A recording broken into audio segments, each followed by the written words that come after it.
Well, all right, everyone, it's time for another Daniel study. And today we're going to be in chapter 2, verses 1 through 13. And because there are so many verses, we'll read them as we go rather than reading them all at the beginning here. Now, just to see where we've seen Jerusalem has been besieged and defeated by King Nebuchadnezzar. He has ordered the young men, the cream of the crop, to be taken back to Babylon, where they would undergo a relentless brainwashing to turn them into Babylonians. King Nebuchadnezzar wanted them to be devoted to him and not to their Hebrew God, and one way he did that was to give these young men the best Babylon had to offer. They daily feasted on the same food and wine the king ate and drank. But Daniel, Shadrach, Meshach, and Abednego refused to partake. They viewed it as a spiritual defiling of themselves, so they chose to eat vegetables and drink water instead, and God really blessed that.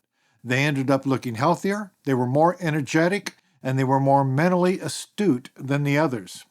And so the Lord blessed them physically, mentally, spiritually, and socially. And he gave Daniel the ability to interpret dreams.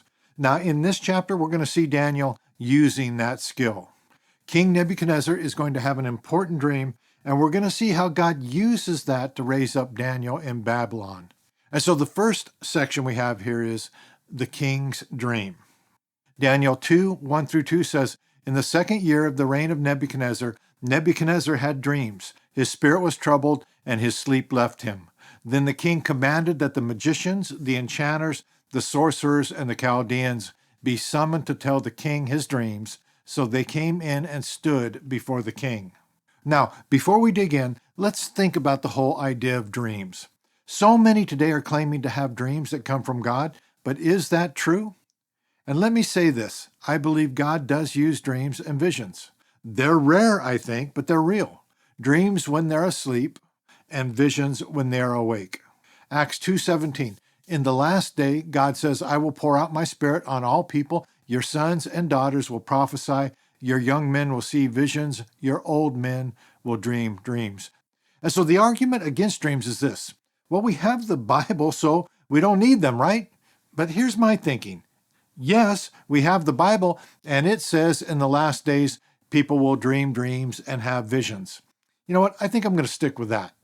Now, at the same time, we have to be extremely careful, right? We have to have a healthy skepticism because so many are claiming dreams from God. You know, it's really in vogue now, but their dreams contradict the Bible, and so that's not from God at all.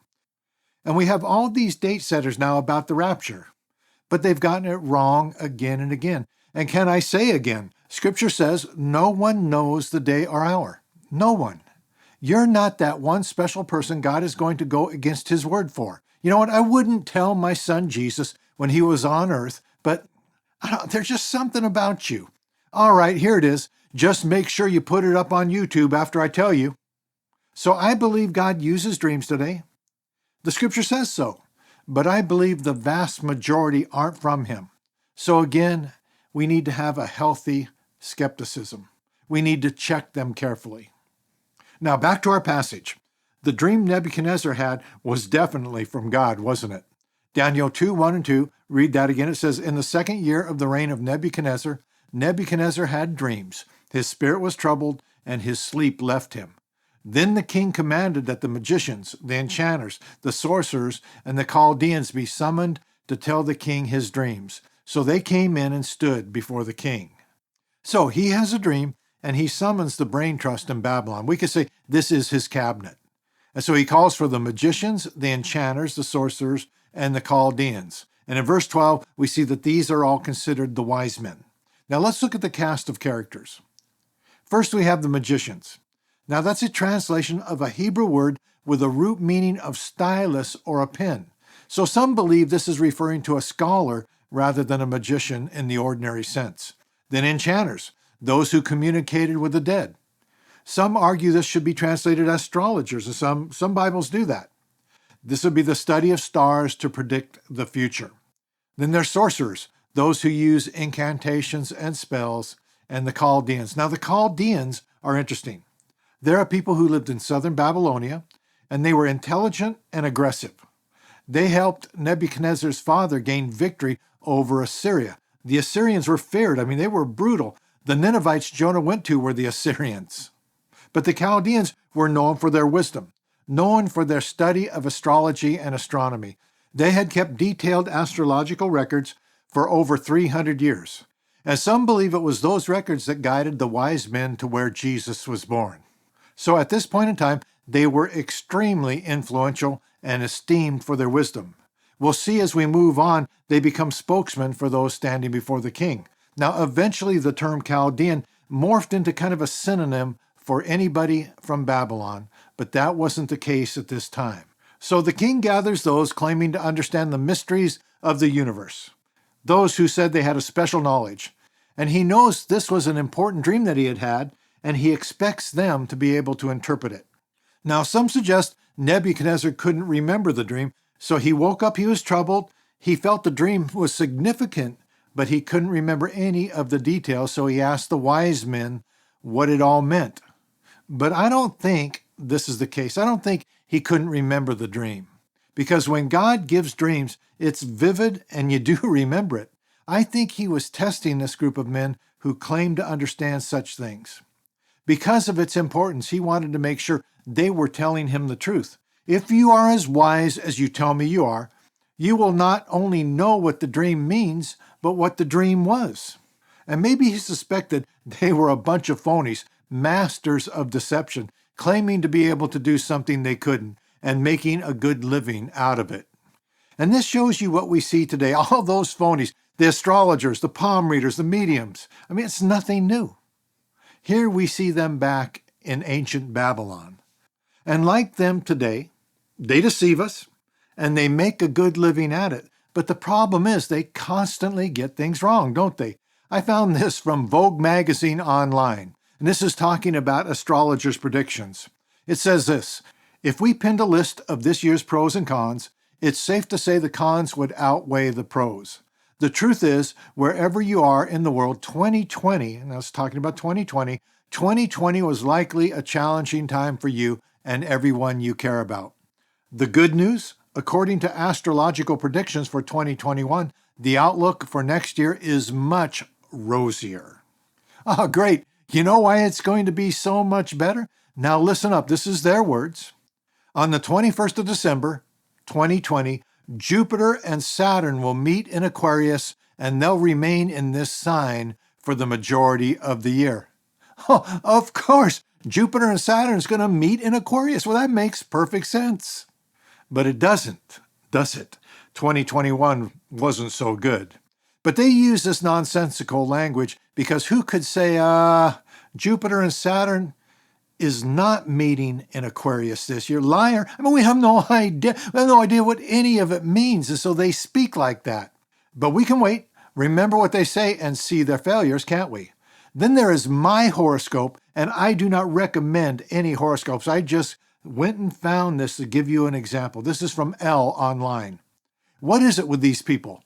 If your so-called teammates aren't showing up the way they need to, or your boo is lobbing passive-aggressive text, you don't have to fight fire with fire. In fact, you might be better off ducking under today's sharp square between the headstrong Leo moon and Maverick Uranus. Oh yeah, the Maverick Uranus. But what about Jupiter and Saturn meeting in Aquarius? Can they control the headstrong Leo moon? It goes on. You do have the self-awareness to understand that your life is not the circle, and the self-control to stop yourself from getting sucked into the drama. Tap into those superior Scorp traits today and exercise self-control. Oh, my life is not the circle. I thought it was. And you know what? I am going to tap into those superior Scorp traits and exercise self-control. And I'm going to exercise self-control in never listening to your nonsense. Listen, you need to stop being so ridiculous. Stop it. Now, every once in a while, I hear of Christians following their horoscope, going to mediums and palm readers. But what does God say about that? You know what he says? He says, don't. Deuteronomy 18:10 through 14 says, let no one be found among you who sacrifices their son or daughter in the fire, who practices divination or sorcery, interprets omens, engages in witchcraft, or casts spells, or who is a medium or spiritist, or who consults the dead. Anyone who does these things is detestable to the Lord. Because of these same detestable practices, the Lord your God will drive out those nations before you. You must be blameless before the Lord your God. The nations you will dispossess, listen to those who practice sorcery or divination. But as for you, now listen to this, Christians, but as for you, the Lord your God has not permitted you to do so. Isaiah 47:13 and 14 says, all the counsel you have received has only worn you out. Let your astrologers come forward, those stargazers who make predictions month by month. Let them save you from what is coming upon you. Surely they are like stubble. The fire will burn them up. They cannot even save themselves from the power of the flame. But the point is, I have a feeling these Babylonian magicians, enchanters, and sorcerers were the same as what we see today. A bunch of game players who had deception down to a fine art. And Nebuchadnezzar was not going to play their game. And watch how he handles this. This is brilliant, I think. Daniel 2:3 and 4. And the king said to them, I had a dream, and my spirit is troubled to know the dream. Then the Chaldeans said to the king in Aramaic, O king, live forever. Tell your servants the dream, and we will show the interpretation. And so the Chaldeans become the spokesman for the group. And that just makes sense because they were so highly regarded. And they speak in Aramaic, it says, which was the language of Babylon, the language Daniel had learned. And here's what I think's happening here. This group of wise men do what they always do. Tell us the dream. Then we'll come up with something that sounds reasonable, something general and vague that has a good chance of happening. It's how they roll, right? I was listening to a talk show on the radio, and the lady had just seen a palm reader and paid big money to see him. But she believed he was genuine, and you know why? Because he told her, you're going to have some bumpy times in a relationship this year. And me and my husband had some trouble we had to work through. Well, you know what? That's a pretty good guess, and a pretty safe guess, isn't it? Relationships have rocky times. There's a really good chance of that happening. Or here's another ploy the psychic uses. He'll get your name before you go in and see him, get your name and address, and then he'll scour Facebook and Instagram and all that, and he'll find you, and he'll get a few choice nuggets. You were married in, and he'll give you the year, right? You have this many children, right? And you used to live over here, right? And the victim thinks, you know what? There's no way they could know that. Really? You plastered it all over social media. Now watch how the king handles this. Daniel 2:5-6. The king answered and said to the Chaldeans, the word from me is firm. If you do not make known to me the dream and its interpretation, you shall be torn limb from limb, and your houses shall be laid in ruins. But if you show the dream and its interpretation, you shall receive from me gifts and rewards and great honor. Therefore show me the dream and its interpretation. So the king basically says, if you're as impressive as you say you are, then you'll not only know what the interpretation is, you'll also know what the dream was. That makes sense, doesn't it? I mean, these men made their living on their supposed ability to contact the gods and read the stars. And if they were really what they claimed to be, this should be no problem. So I think the king is suspicious of this group. Maybe he's seen their deception before. If they had proven themselves in the past, I doubt he'd be so quick to turn on them to this degree. I mean, this is radical. This is the cost. He says, if you can't do what you claim you can, here it is. You shall be torn limb from limb, and your houses shall be laid in ruins. That is radical. Now, one method they used for dismemberment was this. They take 4 trees and they bend them inwards and tie them together at the top. And then they take the victim and they would be tied to these 4 trees with a rope at each limb. Then the rope holding the trees together would be cut and the body would be snapped into 4 pieces. So you'll die a horrible death and your home will be reduced to a pile of rubble. You'll be dead and your family will be homeless if you can't tell me what my dream is. And again, this seems a bit over the top, doesn't it? But I think he's simply saying this is what you say you can do. Prove it. Then he adds, this word from me is firm. No wiggle room at all. Fail and you die. Then he says, but there is a great reward if you can do what you say you can. Daniel 2:6. But if you show the dream and its interpretation, you shall receive from me gifts and rewards and great honor. Therefore, show me the dream and its interpretation. So, this is their chance at incredible riches and rewards, but we'll see that they fail miserably. So let's go to Daniel 2:7.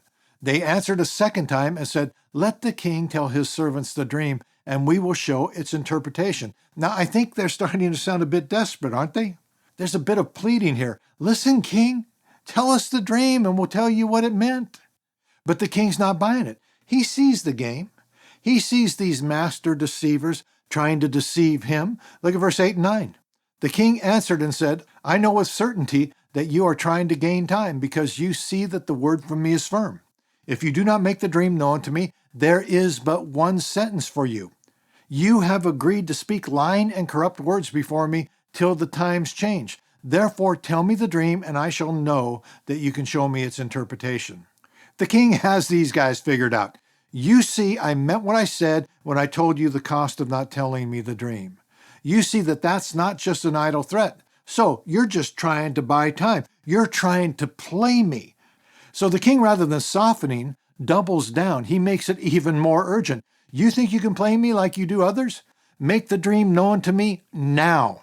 And if you can't, you're just proving you've conspired together to lie to me, hoping I'll change my mind. So enough of all this. Tell me the dream, then I will believe you can interpret it.